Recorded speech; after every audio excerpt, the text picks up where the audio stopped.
भगवान शिव के कई रूप हैं, जैसे महाकाल, भोला शंकर, रुद्रदेव और भैरव। शिवलिंग भगवान शिव के सबसे लोकप्रिय रूपों में से एक है।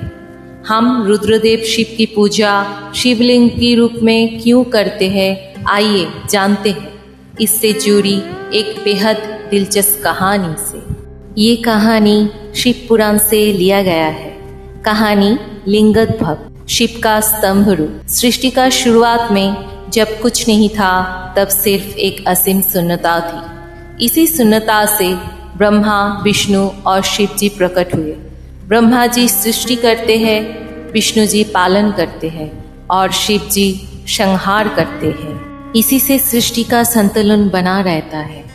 पुराणों में वर्णित है, एक बार भगवान ब्रह्मा और विष्णु जी के बीच बहस हो गई कि कौन अधिक शक्तिशाली है और कौन सबसे बड़ा है। तब ब्रह्मा जी बोले, मैं सृष्टि करता हूँ, मेरे बिना कुछ भी उत्पन्न नहीं होता, तो मैं ही सबसे बड़ा हूँ। फिर विष्णु जी बोले, मैं पालन करता हूँ, सृष्टि को मैं ही चलाता हूँ, सृष्टि को चलाना मेरा काम है। मैं ना रहूँ तो सब समाप्त हो जाएगा, इसीलिए मैं ही बड़ा हूँ। ये बहस इतनी बढ़ गई कि चारों दिशाओं में हलचल मच गई। तभी अचानक आसमान से पाताल तक एक तेज ज्योतिर्मय अग्निस्तंभ प्रकट हुआ। वो ना कहीं से शुरू हो रहा था, ना ही कहीं समाप्त, अनंत और अद्भुत। तभी एक ब्रह्मांडी आवाज सुनाई देती है, मैं वो लौ हूँ जिसका ना तो कोई आदि है और ना ही कोई अंत।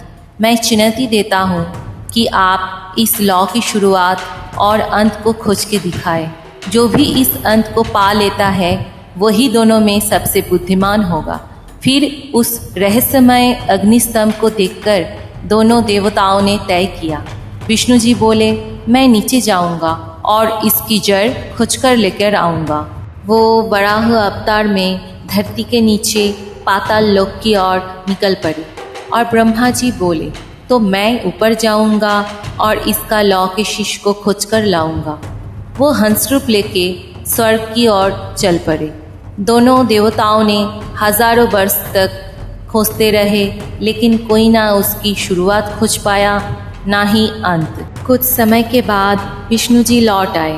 फिर उन्होंने हार मान लेते हैं और सर्वशक्तिमान रुद्र के सामने आत्मसमर्पण कर देते हैं। लेकिन भगवान ब्रह्मा जी हार को टालने के लिए एक झूठ बोल देते हैं कि उन्होंने स्तंभ की नोक को देखा है। फिर साथ में केतकी फूल को गवाही बनाकर ले आते हैं। उसी क्षण वो अग्निस्तंभ दो हिस्सों में फट जाता है और उसके भीतर से प्रकट होते हैं भगवान शिव। वो अत्यंत तेजस्वी, शांत और क्रोधित स्वरूप में थे। भगवान शिव ब्रह्मा जी के झूठ को पकड़ लेते हैं और वो भैरव का क्रोधित रूप धारण करके ब्रह्मा जी का 5वां सिर में से एक सिर को अलग कर देते हैं। और शिव जी ब्रह्मा जी को श्राप देते हैं, झूठ बोलने के कारण मंदिरों या मठों में कभी पूजे नहीं जाएंगे। फिर भगवान शिव ब्रह्मा जी के झूठ को साथ देने वाला केतकी फूल को उनके पूजा से वर्जित होने का श्राप दिया। फिर भगवान विष्णु जी की सत्यनिष्ठा से प्रसन्न होकर शिव जी ने उन्हें आशीर्वाद दिया और कहा, आप सदा सर्वदा पूजित रहेंगे। यही वो दिव्य घटना थी जिसके कारण शिवलिंग की स्थापना हुई और महाशिवरात्रि का पावन उत्सव प्रारंभ हुआ। और तभी से उस दिव्य अग्निस्तंभ को शिवलिंग के रूप में पूजन की परंपरा आरंभ हुई।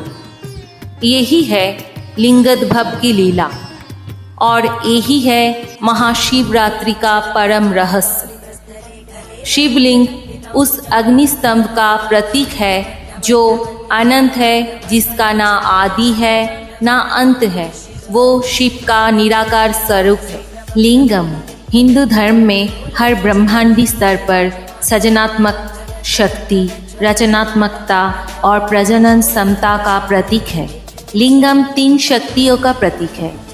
शिवलिंगम का ऊपरी अंडाकार भाग पराशिव का प्रतिनिधित्व करता है और शिवलिंग का निचला भाग जिसे पीठ कहा जाता है, पराशक्ति का प्रतिनिधित्व करता है। कुछ परंपराओं में लिंगम स्त्रीलिंग और पुंगलिंग ऊर्जाओं की मिलन की प्रतिनिधित्व भी करता है, जो पूरे अस्तित्व का निर्माता है और पुनर्जीवन देता है। अंत में लिंगम शिव और शक्ति के मिलन का प्रतीक है। आधुनिक समय में अमरनाथ में लोकप्रिय बर्फ की पवित्र लिंगम के दर्शन करने अनेक भक्तजन आते हैं।